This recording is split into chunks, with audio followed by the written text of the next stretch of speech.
Hey guys, Ariel over here at Fineth, where I just want to do a little update on what things look like here at the beginning of September. The flowers around my house are still looking pretty gorgeous, pretty full. Nothing has frozen there yet. All my flowers around, and herbs and stuff around other places also still look pretty good. All that stuff is pretty frost hardy. I'm still picking mint. There's hyssop and stuff. The bees just love this stuff. They're crawling all over it. The hummingbirds were all over this as well, but I think I saw one yesterday still, but I think they have all headed for warmer areas. Oh, I don't know if I ever showed you that beautiful little plaque up there with my house name on it. That was a gift from one of you awesome subscribers. It's actually a Welsh slate from Wales that he had hand carved with my house name. And so it's right up there above there wasn't quite room above my door because it's so tight, so it's above the window. And I think it's gorgeous, and it was a gorgeous gift. So anyway, it's evening. I didn't have time to film this morning. We did have frost, I think 5 nights in a row now. Last night was a pretty hard frost, so here's a look at what's going on in the veggie garden. I've still got carrots. There's lots of holes there because I've been picking and eating lots of carrots, so that's all gaps from where I have been using them. Still got some chard. I've picked a lot off of that, so it's looking a little scruffy. I've got beets there. Again, there's holes in there because I've eaten a lot of the bigger ones, and there's still plenty there. Obviously have lots of onions. They're just starting to die back, so I'm probably going to be pulling them soon. That empty spot was radishes. They're over for the year. My leeks are still doing well. They're pretty hardy. My broccoli, this has been awesome. I cut, the first main heads, like you can see that's empty there in the middle, several months ago. And they tend to grow little side shoots after you cut the main heads, kind of like this one.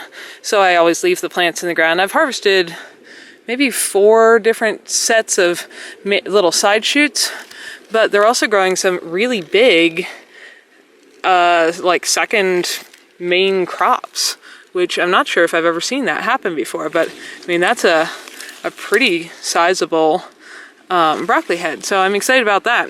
And then they won't have time to mature, I know, but on some of these plants, there's like whole baby broccolis sprouting out of the bottom of the main stalk.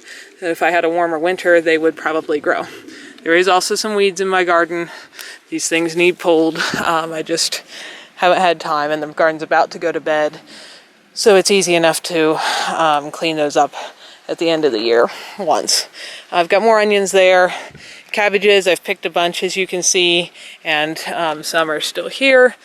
I'm probably gonna have to get them out of here soon because, like I said, we are getting frost, but they haven't frozen yet. I've got lots of kales. Again, there's some gaps in there. I've been picking it. I've got that's like a purpley green one, a bright green one. A few of the older leaves are turning yellow with the frost. A dark purple one. These leaves are just the remains of my cauliflower, which I left hoping they would do little side shoots kind of like the broccoli does, and maybe they would eventually, but I have yet to see any real even start of a second crop of cauliflower, so I guess maybe they don't do that. There was more beets there. I've eaten some. More to pick. Red and yellow and candy stripe beets. That patch is actually mostly bare because of the little rodents eating things earlier. And they ate most of them, but I grew kohlrabi this year, which I've never grown before. It looks a lot like kale or something on top. And there at the bottom, you can see how it's getting a nice round bulb that I'll be able to harvest. I think I've got 3 left on that end that the gophers didn't eat for me. More carrots. Again, there's gaps in there because I've been eating a lot of them. I've got all kinds of colors of carrots, and I've even been pickling them. I made some spicy pickled ones the other day, and yeah, the colors are just gorgeous. My Brussels sprouts are doing well. They're very frost hardy. A deer got through my fence once, and you could see she must have nibbled the ends of the leaves there, but it didn't seem to hurt the plant. Just look at all the little Brussels growing in there on these stalks. I just think that's cool. That bed is my still mostly empty bed from them having eaten the peas. this spring. I left like 3 plants, and from the volume of production I've gotten off of these 3 plants alone, had the annoying little critters not eat the rest of it, I got plenty of peas. These are really pretty purple pea, and check out that gorgeous blossom. I think they're just spectacularly beautiful. Though I have to admit, I don't like the flavor quite as well as a regular green pea for the actual pea inside, so I'm not sure if I'll plant them again, or maybe just a couple for their ornamental value. And then this was one lonely sugar snap. He's got still 1 pea on him, I guess, but he's kind of done for the year. I did pick a little handful off of him. Got some more carrots along that row, and you can see the squashes and beets on this side, but in the middle there's squashes, and they got froze hard last night. They are definitely done for. There's still some small summer squashes of various kinds like this in here. I'm gonna pick them here in 1 second when I'm done with this video, and have them for dinner, because those are toast for the year. The potatoes look frozen, but they had actually died back on their own. There's some bare patches in there where I've already harvested a few meals worth, and the rest I need to just dig out of the ground because they're obviously not growing anymore this year. Over here I've got my whole lettuce and greens bed of all different varieties. For one, aren't those different shades just gorgeous? I like eating all the pretty colors. And this one on the end, the leaves were greener before we got all the cold weather, but this is called strawberry spinach, and when it goes to seed, it makes these cool little berry-like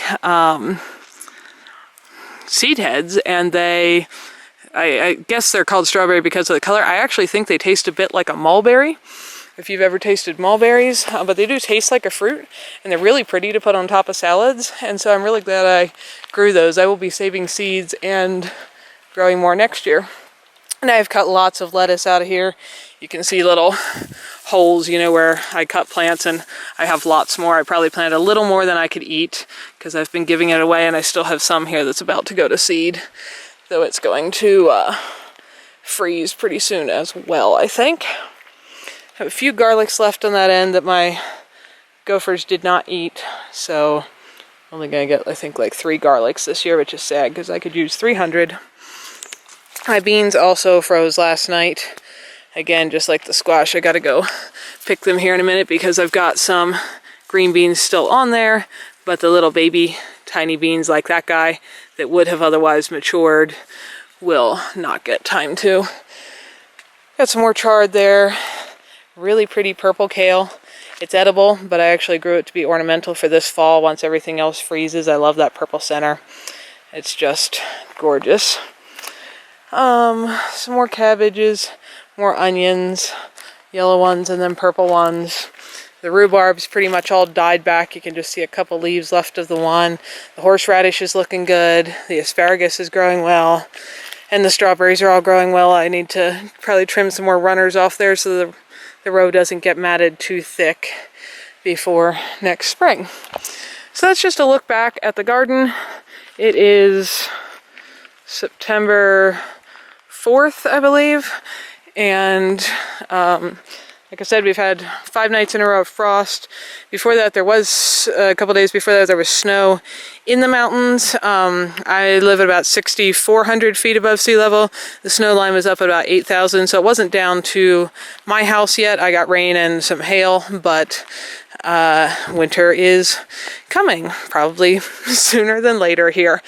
So I'm going to be harvesting the rest of the root things, potatoes, onions, carrots. I'm going to be, the kale and such I'll leave for quite a while because it can get down to like, it seems like usually like 12 or 10 degrees Fahrenheit before it actually dies. But cleaning up a lot of the rest of those beds and pretty much being done with gardening for the year. And so far, like I said, my herbs and flowers are still looking gorgeous around the house. So we'll see how long it is before we get a frost that's hard enough to kill those. So that is what is happening around my house. I am guessing many of you have things still very vigorously growing at this time of year, not all frozen. So you'll have to tell me what's going on in your garden and what you're harvesting right now. And by the way, I did have my garden covered for a bunch of those frosts, all except for last night actually, because I was away a little bit and I knew it was frosting, and so I kept it covered. And the frost covers do help keep it 5 or 6 degrees warmer than the surrounding air. So that helped with a lot of the stuff. But then last night, actually, the forecast was calling for it to be 41, and I was foolish enough to trust it because I'd been working in the garden earlier and just didn't think I needed to take the time to cover everything again.